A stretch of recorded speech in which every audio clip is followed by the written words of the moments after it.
السلام عليكم ورحمة الله وبركاته. الحمد لله رب العالمين.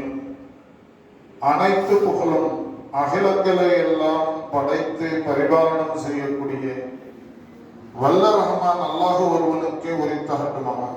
கண்ணியத்திற்குரிய அல்லாஹ்வின் நல்லடியார்களே, அல்லாஹ்வுடைய மாபெரும் பேரருளால் தினமும் இந்த மகரிபுடைய தொழுகைக்கு பிறகு நபிகள் நாயகம் ஸல்லல்லாஹு அலைஹி வஸல்லம் அவர்களை மட்டுமே பின்பற்றுவோம் என்ற தலைப்பின் கீழ் பல்வேறு செய்திகளை நாம் தொடர்ந்து பார்த்து வருகிறோம். காரணம் என்னவென்று சொன்னால், நபிகள் நாயகம் ஸல்லல்லாஹு அலைஹி வஸல்லம் அவர்களை மட்டுமே பின்பற்ற வேண்டும் என்று ஏன் சொல்கிறோம் என்று சொன்னால், பொதுமக்கள் இதை தெளிவாக புரிந்து கொள்ள வேண்டும் என்பதற்காகத்தான் நாம் என்ன செய்வோம், இதை வலியுறுத்தி சொல்கிறோம். இஸ்லாமிய மார்க்கம் என்பது நபிகள் பெருமகனார் ஸல்லல்லாஹு அலைஹி வஸல்லம் அவர்கள் மூலமாக அல்லாஹ் என்ன செய்து விட்டான், முழுமைப்படுத்தி விட்டான். இதை முதல்ல என்ன செய்யணும், முஸ்லிம்கள் புரிந்து கொள்ள வேண்டும். அல்லாஹ் ரப்பல் ஆலமீன் இந்த இஸ்லாமிய மார்க்கத்தை அரைகுறையாக விடவில்லை. இறுதி தூதராக நபிகள் பெருமகனார் ஸல்லல்லாஹு அலைஹி வஸல்லம் அவர்களை அனுப்பி, இதற்கு முன்பு ஏராளமான இறை தூதர்கள் இந்த உலகத்தில் வந்திருக்கிறார். அதுல கடைசி நபியாக நபிகள் நாயகம் ஸல்லல்லாஹு அலைஹி வஸல்லம் அவர்களை அனுப்பி இருக்கிறார். இது நான் சொல்லி தெரிய வேண்டிய ஒரு விஷயம் இல்லை, எல்லோருக்கும் தெரியும். நபிகள் நாயகம் ஸல்லல்லாஹு அலைஹி வஸல்லம் என்னது, இறுதி நபியாக இருக்கிறார்கள். அவர்களுக்கு பிறகு வேற நபி யாரும் வரப்போவதில்லை. நபித்துவம் என்பது முழுமை பெற்று விட்டது. அப்படின்னா என்ன அர்த்தம், இஸ்லாமிய மார்க்கமும் முழுமை அடைந்து விட்டது. இஸ்லாமிய மார்க்கத்தை கற்றுத் தருவதற்காகத்தான் இறை தூதர்கள் இந்த உலகத்தில் அனுப்பப்பட்டார்கள். ஆதம் அலைஹிஸ்ஸலாம் அவர்கள் அனுப்பப்பட்டார்கள், நூஹ் அலைஹிஸ்ஸலாம் அவர்கள் அனுப்பப்பட்டார்கள். நபிகள் நாயகம் ஸல்லல்லாஹு அலைஹி வஸல்லம் அவர்கள் வரை 25 நபிமார்கள் பெயர் கூறப்பட்ட நபிமார்களாக திருக்குர்ஆன்ல அல்லாஹ் சொன்னாலும், அந்தந்த சமுதாயத்திற்கு தேவைப்படும் போது அல்லாஹ் என்ன செஞ்சிருக்கிறான், அவ்வப்போது நபிமார்களை அனுப்பி இந்த இஸ்லாமிய மார்க்கத்தை மக்களுக்கு போதிக்க வைத்திருக்கிறான். அப்படி போதித்த வகையில நபிகள் நாயகம் ஸல்லல்லாஹு அலைஹி வஸல்லம் அவர்கள் இறுதி நபியாக ஆகிவிட்டார்கள். வேற யாரும் நபிமார்கள் வரப்போவதில்லை என்று அல்லாஹ் முடிவு செய்துவிட்டால் என்ன செய்ய வேண்டியதில்லை, மார்க்கம் அறகுறையா நிற்காது. முழுமைப்படுத்தப்பட்ட பிறகுதான் அல்லாஹ்வுடைய தூதர் ஸல்லல்லாஹு அலைஹி வஸல்லம் அவர்களுக்கும் மரணம் வந்தது. இந்த ஒரு விஷயத்தை நாம ஆழமாக தெரிந்து கொண்டோம் என்று சொன்னால், யாரும் மார்க்கம் என்ற ரீதியில நம்ம என்ன செய்ய முடியாது, ஒரு விஷயத்தை உருவாக்க முடியாது.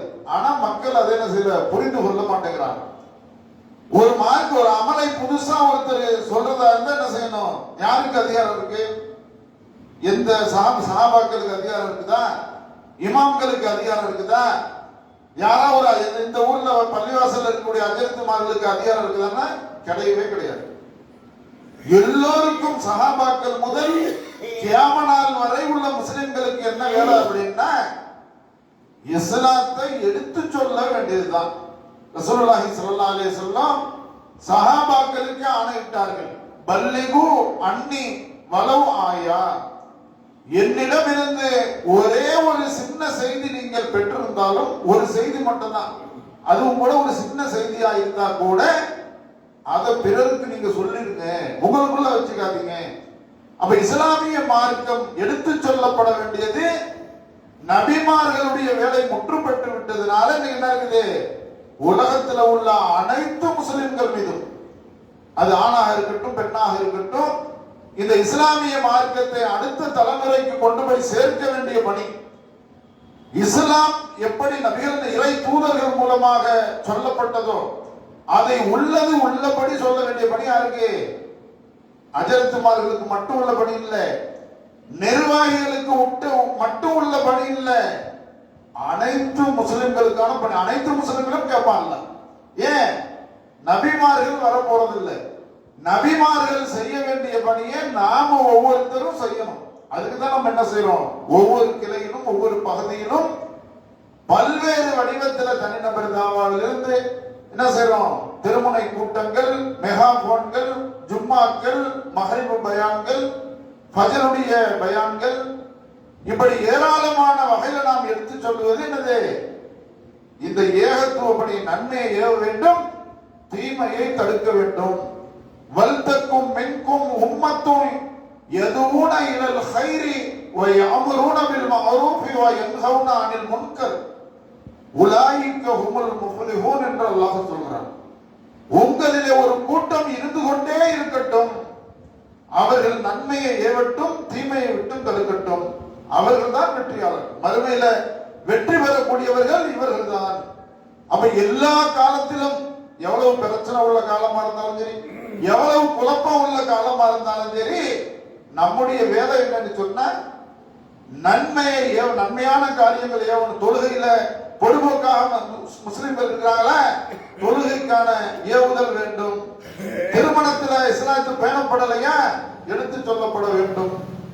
அப்ப எந்த இடத்துல நாம் சரியான செய்தியை கொண்டு போக முயற்சிக்கிறோமோ அங்க எதிர்ப்பு வரத்தான் செய்யும். அதை தாண்டி தான் நம்ம செய்ய நபிமார்கள் செய்யும் போது எதிர்ப்பு வந்துச்சா இல்லையா? அப்ப அந்த வேலையை நாம செஞ்சா நமக்கு எதிர்ப்பு வருமா?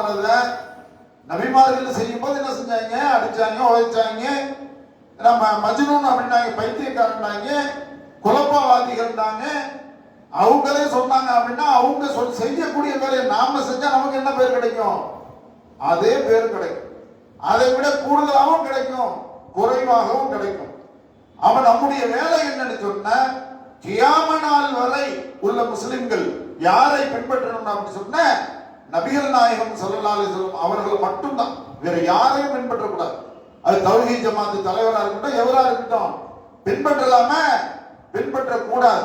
தௌஹீத் ஜமாத் தலைவராக இருந்தாலும் என்ன வேலை தான்? ஒரு வேலை இஸ்லாத்தை உள்ளபடி உள்ளதை எடுத்து சொல்லணும், அதுதான் வேலை. அப்ப முழுமைப்படுத்தப்பட்ட மார்க்கம் என்று என்ன செய்யறான் அல்லாஹ் திருக்குர்ஆனில 5வது அத்தியாயம் 3வது வசனத்துல சொல்லி காட்டுகிறான். அல் யௌம அக்மல்து லக்கும் தீனக்கும் வ அத்மம்து அலைக்கும் நிஅமதி வ ரலிது லக்கும் அல் இஸ்லாம தீனா. இந்த இன்றைய தினத்துல நபிகள் நாயகம் ஸல்லல்லாஹு அலைஹி வஸல்லம் அவர்கள் அரஃபா பெருவழியில ஹஜ்ஜுடைய டயத்துல கூடும் பொழுது, துல்ஹஜ் மாதம் 9வது நாளில அரஃபா பெருவழியில கூடும் பொழுது இந்த வசனத்தை அல்லாஹ் இறக்கி அருள்கிறான்.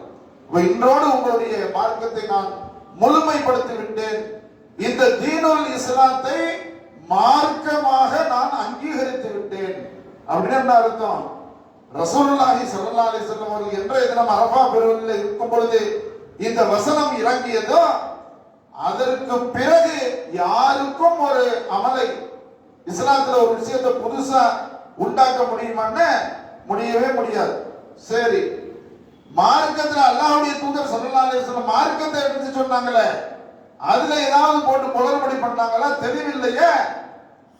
தெளிவான மார்க்கத்தை தான் விட்டு செல்கின்றாங்க. ரசூலுல்லாஹி ஸல்லல்லாஹு அலைஹி வஸல்லம் சொன்னாங்க, சஹாபாக்கள் இடத்துல உங்களிடத்துல நான் வெள்ளை வெளேர் என்று தெளிவான முறையில மார்க்கத்தை என்ன செய்றேன்? விட்டு செல்கிறேன். இந்த மார்க்கத்துல இரவு கூட பகல் போன்றது அப்படிங்கிறாங்க. அப்படின்னா எதுக்கு இரவை உதாரணம் சொல்றாங்க அப்படின்னா, பகல் காலங்களில் நம்ம ஒரு பைக் ஓட்டிட்டு போறோம், அல்ல நடந்து போறோம், அல்லது ஒரு ஏதாவது ஒரு வாகனத்துல போறோம், ஒரே இருட்டா இருக்குன்னு நம்ம போக முடியுமா? தடுமாறும். வல்ல சரியான பாதையில போறோமா, இல்ல எங்கேயாவது கீழே விழுந்துருவோமா? ஒரே இருட்டு, எல்லா பக்கமும் லைட் வசதியே இல்ல, போக முடியுமா? சரியா போக முடியாது. பகலா இருந்தா என்ன செய்ய முடியும்? ஓடுனா கூட பிரச்சனை இல்லை, தெளிவா போகலாம். ஏன்? பூமி தெளிவா தெரியும், பகலையில, இரவுல தெரியாது. அப்ப தீன இஸ்லாமிய மார்க்கத்துல இரவு கூட பகல் போன்றது, தடுமாற தேவையே கிடையாது. தெளிவான மார்க்கம், வெள்ளை வெளேர் என்ற ஒரு மார்க்கத்தை நான் விட்டு செல்கிறாங்க. இமாம் அஹ்மது இப்னு ஹம்பல் ரஹ்மத்துல்லாஹி அலைஹி என்ன செஞ்சிருக்காங்க? 17142வது செய்தியா அஹ்மதுல பதிவு செஞ்சிருக்கிறாங்க. அப்ப இவ்வளவு தெளிவாக மார்க்கம் இருக்கும் பொழுது ஒரு இடத்துல ஒரு புதுசா ஒரு அமல ரஜபு மாத நோன்பை, சாபான் மாத நோன்பை உண்டாக்குறாங்க அப்படின்னா நாம தெளிவா இல்லைன்னு அர்த்தம். நாம தெளிவா இருந்துட்டா எந்த அஜரத்துமார்களும் ஒரு நோன்பை உண்டாக்க முடியாது, எந்த ஒரு அஜரத்துமார்களும் ஒரு தொழுகையை உண்டாக்க முடியாது. உண்டாக்குவதற்கு முழு தகுதி யாருக்கு தான் இருக்கு? அல்லாஹ்வுக்கும் அல்லாஹ்வுடைய தூதருக்கும் மட்டும்தான் இருக்குது. அவர் பின்பற்றுவதற்கு தகுதியான மனிதர் யார் என்று சொன்னால் நபிகள் பெருமகனார் ஸல்லல்லாஹு அலைஹி வஸல்லம். இறை தூதர் என்ற அடிப்படையில் அல்லாஹ்வுடைய தூதரை மட்டுமே நாம் பின்பற்ற வேண்டும். அப்படிப்பட்ட நன்மக்களாக அல்லாஹ் உங்களையும் நினைமாக்கி அருள் புரிவானாக. மேலதிக விவரங்களை இன்ஷாஅல்லாஹ் நடக்கும். சுப்ஹானல்லாஹி வ பிஹம்திக அஷ்ஹது அல்லா இலாஹா இல்லா அன்த அஸ்தக்ஃபிருக